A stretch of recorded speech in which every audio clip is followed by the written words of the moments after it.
Hello everybody and welcome to my video, Getting Tidier. I hope you're all well and I hope you're all getting tidier.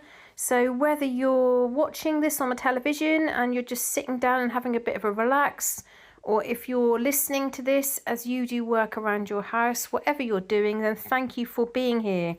Thank you for your support and your encouragement. I feel like you all have keep on encouraging me. Because while you keep commenting and while you keep watching, I keep working in the house and I'm chipping away bit by bit, finding more and more things to get rid of and clear up, giving more and more things to the charity shop and trying to sell some things. So in the first few clips, you would see what to expect in this video. So you'll see me doing a tidy up of my daughter's bedroom, which although is untidy, it's much better than what it used to be. And it's got like this over a period of a couple of weeks, really. I'd say probably since we came back from the northeast. There's been a few things left about and then a big pile of washing that needed to be put away. You'll also see me doing a quick tidy up in the bathroom. Not really that much to sort out. It used to be always such in a muddle, the bathroom did. But it's in a much better situation. And then I talked to you about, in my last video, about my extra 5 minutes. So I did an extra 5 minutes in my daughter's bedroom, which meant that I put some books away. You'll see me do an extra 5 minutes in the kitchen, which meant that I got one of those wipes that I've talked about a few times. Now, I should say I prefer using cloths that can just go straight into the washing machine, but I did my extra 5 minutes by using one of those wipes that was left over and cleaned all the wall. I don't think my husband or daughter would notice something like that, but the kitchen wall had really started getting quite grubby. I guess what happens over a period of time, people reach for the light switch maybe, and then miss, and then you've got constant of people's hands aren't really clean. I don't know. But I just kept looking at it and I thought, goodness me, that really looks like that needs a wipe. And because we use a really good quality paint for the walls, it's great because it just can be cleaned and wiped off really easily. So you'll see me do that. I also cleaned part of the back door. I didn't manage to finish that off in the 5 minutes, but I felt really positive of the fact that those extra 5 minutes just meant that I did a bit of extra cleaning. So it's so good because it's only 5 minutes, but it just made me feel really pleased and happy that all that wall and most of the door is clean. And then when I get an extra 5 minutes, I shall finish off cleaning the door. And you don't sort of notice it until you actually stop and look and you think, oh, my kitchen is really clean. And then when you really stare, you realise. So the bins are all going out. And did I tell you about how we managed to put various filled people's bins in the local neighbourhood? My mum lives a few doors down and she put some rubbish in her bin. The next door neighbour put some rubbish in their bin, and our neighbour opposite, did I tell you about this? I forget sometimes whether I've told you or not. The elderly lady's bin was not collected and I couldn't quite believe it.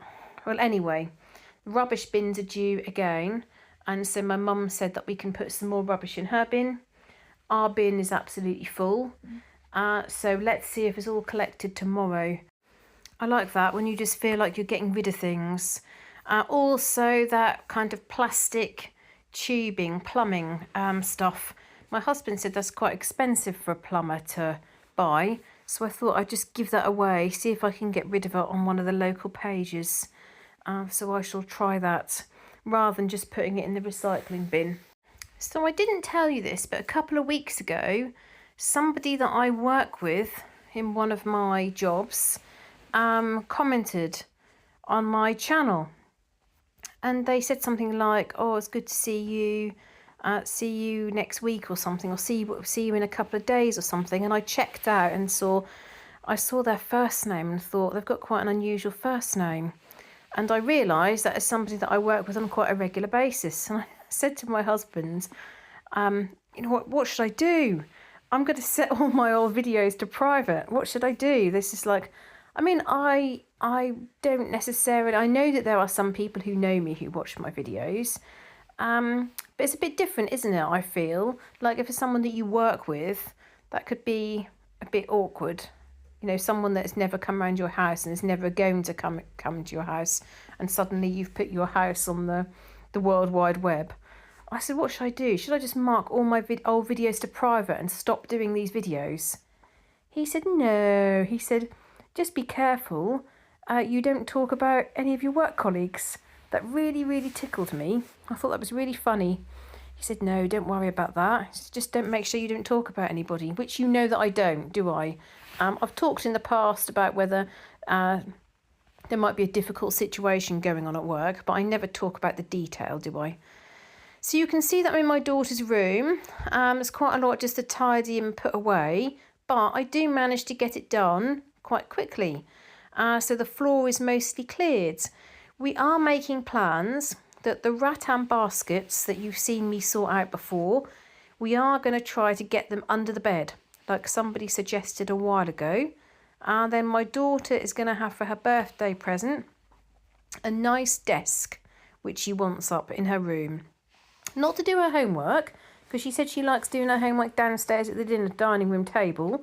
But she does sometimes, like at the weekend, she'll pop upstairs and do a bit of craft or a bit of painting at her desk.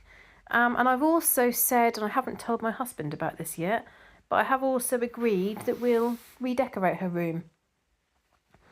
So she wants the silver wall painted, and she said the most important thing I want is a new carpet. She said I'd like it painted and I'd like a new carpet, but if I can't have both, I'd just like a new carpet. So I said, are you sure you want a carpet and you don't want like wooden flooring? And she said, she wasn't really sure about that, because she said, well, I could have a rug. But then I sort of think, it's not very nice on your feet, is it? Having it cold? I don't know. But it would be good from the dust perspective, wouldn't it? I mean, I do partly think the carpet in her room is probably the cheapest of all the carpets in the rest of the house. Is definitely the cheapest. Partly because we just got it as like, that was just a room, just as a guest room. So that room was never really done as like for her. That was the carpet that was put down when we first got the house after all the refurbishment works. Which reminds me, I once promised to share some pictures of the refurb, what it looked like. I should dig some pictures out. I think you'd be really shocked to see all the changes and everything we did. There was a really old bath which we managed to sell on, like, it's a metal bath on legs, and the toilet had a wooden toilet seat that had been painted pink. It was quite something to be seen. We had a gas washing machine which we gave to a local museum. Yeah, I should dig out some pictures and share them with you. I think you'd find it interesting.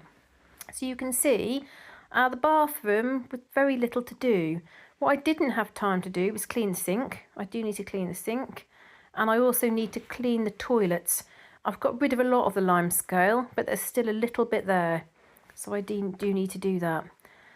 And then I like to show you the reality of things. So often you clear up one space and another space is all messy, isn't it? So I twisted the camera around to show you some of the things that I'd moved that then need to be put in another location. You can see the ladybird there on the timer. That was on a little French book that my daughter wanted to get rid of. She's never ever used it, and it's kind of got a bit young for her. But I fancied listening to the French songs in my car. So I decided to put the book and the CD in my car so I could listen to the songs. So I did manage to get quite a lot done in a short period of time.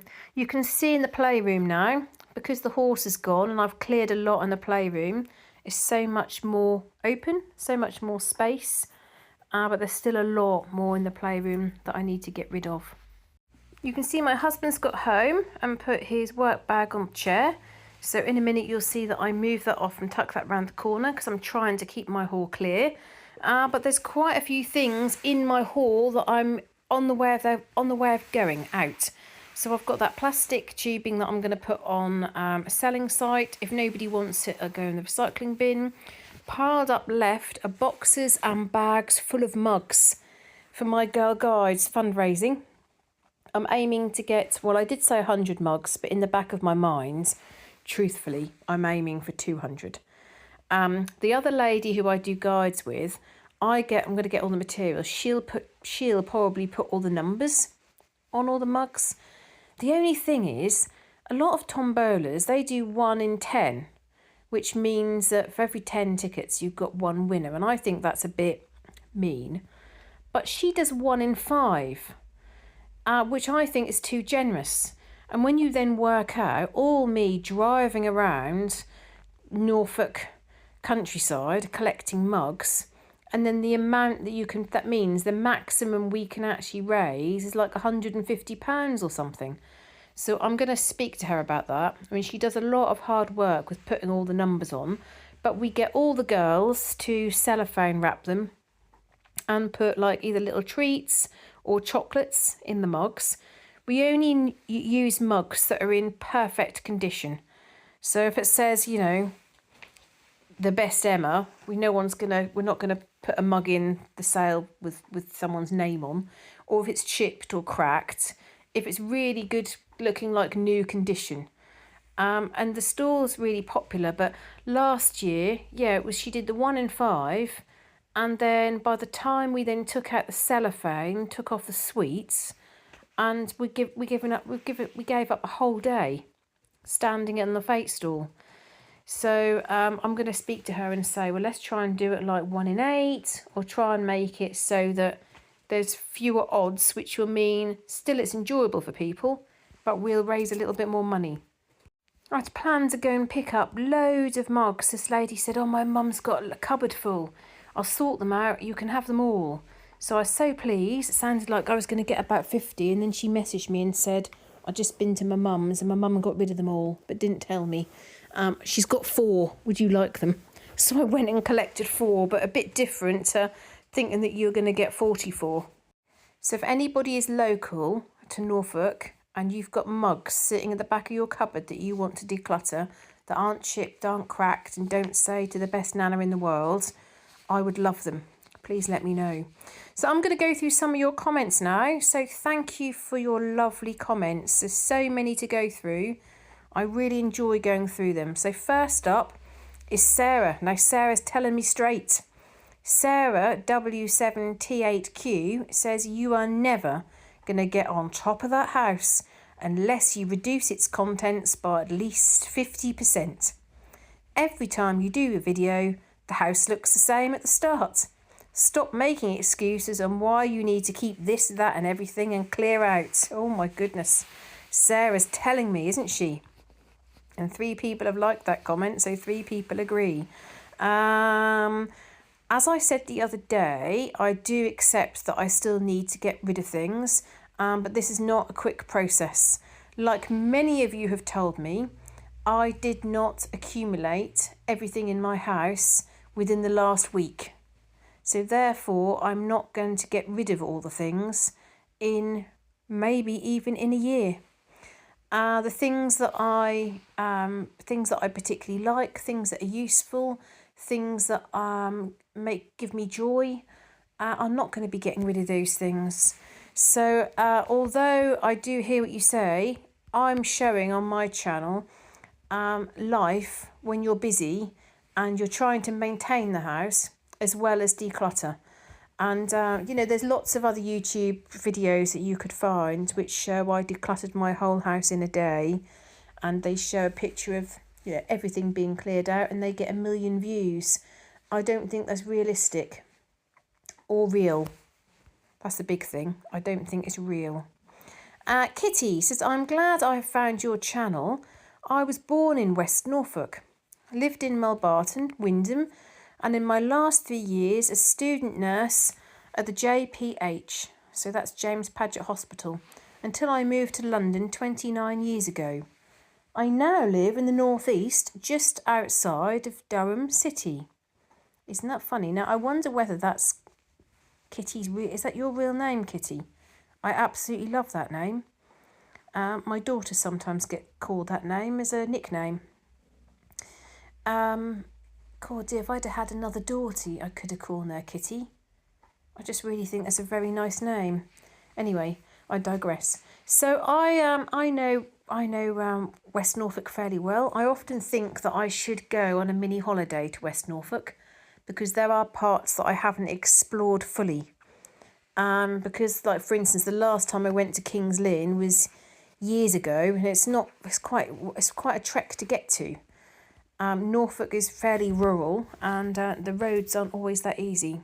I know Wymondham very well, and my cousins lived in Melbarton. I've also visited uncles at James Paget Hospital.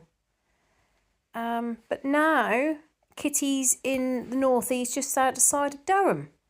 So I did reply and asked if she misses Norfolk at all. And my dad lives fairly close to Wymondham, so I know Wymondham quite well. And that I also visit the northeast, which is strange. And Kitty replied and said, yes, I really miss Norfolk. It's where my heart is and the lovely childhood memories. I lived in the lovely small village of Sedgeford from birth until 9. It was an idyllic place to live. My late parents, they were not born in Norfolk, moved us to the larger village of Dersingham. I liked Melbarton, but really liked Wymondham. I don't think you'd recognise Wymondham now, Kitty. It's about 10 times bigger than what it used to be. Massive housing developments. I liked Melbarton. Yeah, my last home was in West Sussex, which I really loved, especially living between Brighton and London and the many beautiful places to visit. Brighton's fun. I like Brighton's lanes. We moved to Durham for the care of my late father. Durham city is lovely, and whilst it is getting busier, there are seldom traffic jams. I very occasionally drive on the A19, but don't know Seaham that well. How strange, isn't it, that I was very, very close to you, Kitty, just a few weeks ago. I do love Durham. I think it's because it's a medieval city. There's a lot to me that, I don't know, makes me feel at home. It's similar to York. York makes me feel at home as well. I think it's because there are some similarities to Norwich. And I did reply and said, I hope you come and visit Norfolk every so often. I'll be in Durham in a few weeks. It's a lovely place. So thank you for commenting. Stacey says you're doing a marvellous and fantastic job. Keep pushing forward. I enjoy watching your videos. They're very motivational and inspiring. Thanks for taking the time out to share. Stacey from Virginia. And Stacey sent me lots of little pretty flowers and some cactuses and some toadstools. That's nice. And some spring flowers as well. Dulcie Rose says, hi Emma, I hear you talking about growing veg. I'd love to do this. However, I'm the youngest of a family of 5. Mum, Dad and all siblings have green fingers and love gardening. I seem to kill anything off. Probably just as well as I now live in a ground floor flat with a paved courtyard. So you could have a pot and put some summer bulbs in. I think it's luck, Dulcie. I think your siblings they plant 10 and they don't tell you about the 2 that died. They just tell you about the 8 that survived. That's what happens. Next comment is from Carrie. She says, I love seeing the older buildings. Thank you. Claire Desbois, I hope I pronounced your name correctly. Hello, Emma from Eastbourne in East Sussex. One of my favourite things about spring, apart from nature bursting into life, is putting my washing outside to dry. You can't beat the smell of it. Hope you have a more relaxing week coming up. Thank you. Dawn Duke says, hi Emma, Dawn from Perth, Australia. That is such a shame about the ring. Fingers crossed they sort it out this time. Maybe if the dentist offers you a plant, you might not be so apprehensive. As I've gotten older, I seem to have gotten more untidy, which is why I found your channel to be so inspiring. Thanks for sharing your life with all of us. Thank you for your lovely comment, Dawn. Cynthia says, before the days of automatic dryers, I used to love to hang the laundry outside. Thank you for the lovely pictures of the historic buildings. Rose Morneau, that sounds like a French surname. Rose says, hi from Canada. I enjoy watching you and how you show some of where you live. I've always wanted to go to England, but I'm not a good traveller. So thanks for what you show. Keep up your decluttering. Well done. Thank you for being on YouTube. What a lovely comment. And Rose, we'd love you to visit England. England would love to see you. Tor Foster says, I love the Alan Partridge mural at the end of this video, with a laughy face. Sandy says, thanks for showing us around. Karen says, Karen Davis, how frustrating to take that ring back over and over again. I hope they managed to get it right this time. My mother had a ring that her parents gave her on her 16th birthday. Gold with a ribbon design and a small ruby. I and my 2 sisters all coveted that ring, and Mum knew it. In the end, my older sister had a daughter, and Mum gave the ring to her. Not fair. So I said, very hard for your mum to choose which daughter to give it to. Did she only have 1 granddaughter? And Karen says, yes, just 1 granddaughter and 2 grandsons. It was only fair to give it to her, obviously. I'm sure Mum was relieved when Jessica came along. Oh, that's nice. Yeah, this must be really hard if you've got lots of daughters or several daughters. 3 of them. 3 daughters. Who does the mum choose who to give what jewellery to? I think that's quite tricky. For me, things are straightforward, aren't they? 1 daughter. So she'll have everything. Lucy Tansley Thomas says, hi Emma, I guess you're talking about Anglia Square. We used to live around the corner from there and used to love all the cafes and shops. We live in Wyndham now. And I replied to say, yes. Yes, I was. Alan Partridge is at the ends. I used to live in NR3 as well, then moved out of the city. Wyndham is lovely. January's ad revenue was given to star throwers who are based in Wyndham.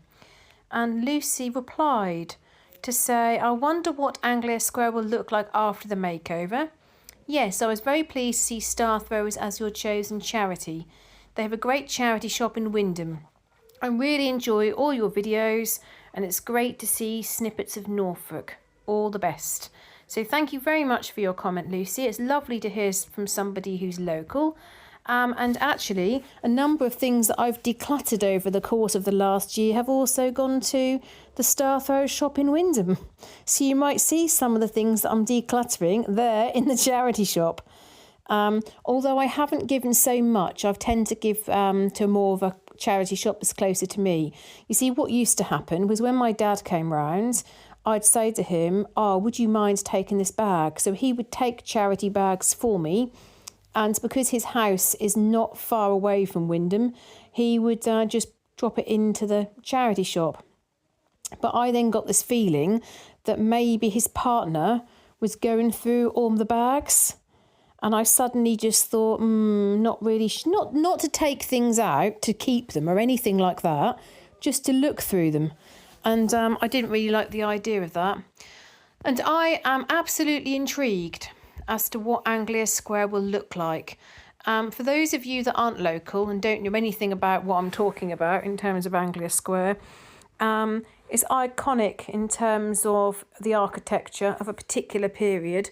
And certainly if you live anywhere near that part of Norwich, you get used to like the independent quirky stores, the vintage stores, the charity shops. When I was a student, I used to go in those charity shops and get like 1970s clothes that I used to wear, flowered tops and flares.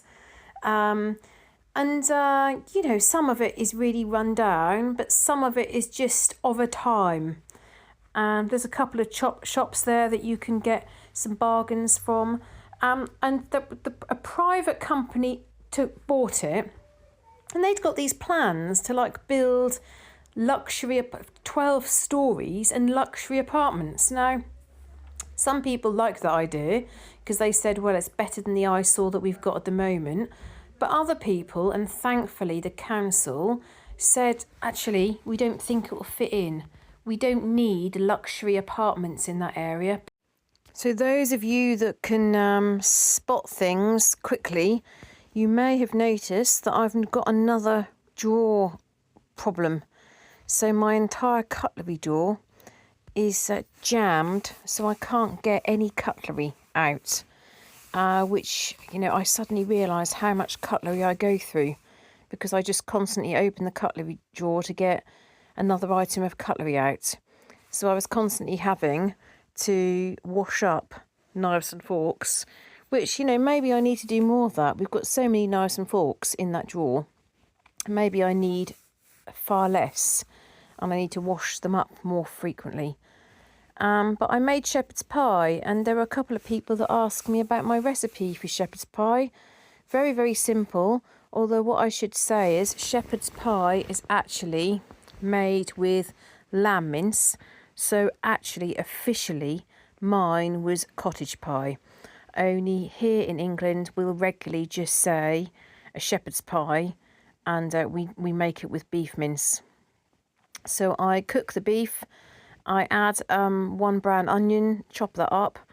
I add a little bit of gravy for flavouring into the mince, but not much liquid because you don't want it too kind of fluidy, saucy. And then I mash the potatoes on top. I don't add butter or anything like that because of my daughter's allergies. And then I put the meat in a container, like a ceramic dish, put the mashed potato on top, and then put it in the oven so the top goes crispy. Because many people will agree that the crispy top is the best. You can't get crispy top quite as well if you don't have any fat in the potato. I did sometimes add a little bit of margarine, but I don't like the taste of margarine, and I don't think margarine's really very good for us. So me and my daughter had that. My husband was in London, so I left his ready for him when he came in, and we had that with some vegetables. So I hope you've enjoyed my video. Thank you very much for the comments that you had. It's lovely to hear where you're from, what you're up to, your ideas and suggestions. And I mentioned about how much all the ad revenue would be given to another charity. Now I've decided to actually go for the Garden House Hospice organisation, because my friend and mentor of many, many, many years, since about 2008, is chairman of that charity, and as a volunteer. Obviously it's all voluntary, and he's done loads to raise money. And his latest thing that he's done to raise money for the charity is he's learnt the cha-cha. And I really admire him, because he's not a dancer, but he learnt the cha-cha and then performed it at an event in front of loads of people. And I said, okay, for the month of March, anything that I get for my ad revenue, which is really in between about £50 and £80, I'll donate on your Just Giving page. Because I think, what a great sport. I'm in the process of finding out if I can post the video. He's happy for me to post the video on the channel so you can see the dance, but he wants to check with the lady. I always think it's important to check. I won't be able to add any music, so it's not going to be as good as what it would be with the music, but at least you can see the dancing. So please, please do watch some of the adverts, do like on my videos, and the more you watch, and if you run the playlists like I know many of you have, it does make a difference. It makes a big difference. I can see that some of you recently have been looking at videos from October, November, December. And I only get like pence, but it all adds up. So that's the charity that I'm going to be doing for March. So I haven't had so many views so far, the first week and a bit of March. But hopefully we'll get the views up a bit more, and then have a decent amount of money to be able to donate for his sponsorship challenge. So that will kind of supporting him, but because he's trying to raise the money, but the money all goes directly to the Garden House Hospice. So they do some marvellous work for people who are very seriously ill and their families. So I'm going to show you a little clip of the dance. So I'm going to talk about it in my next video as well, but any videos that you watch for the month of March for the ad revenue is going to be given for this charity, so Garden House Hospice. And the man in the video, Steve, he has done so much for that charity, and he constantly thinks of new challenges. And I've given many times for various different things that he's done, but obviously he can't keep asking the same people. But I saw on his Facebook page where he posted about it again, and I thought, that's the month of March, that's what the ad revenue is going to go for. So please do watch a little bit extra of the video, watch a bit of the advert, and know that you're going to help this charity, and also support this really incredible man that does a lot for charity. And this brings me to the end of the video. So thank you for your comments, your likes, your ideas. Thank you for following me and supporting me on my journey to get tidier and declutter my home. And I shall look forward to seeing you all in the next video. Hope you have a fantastic week. Bye.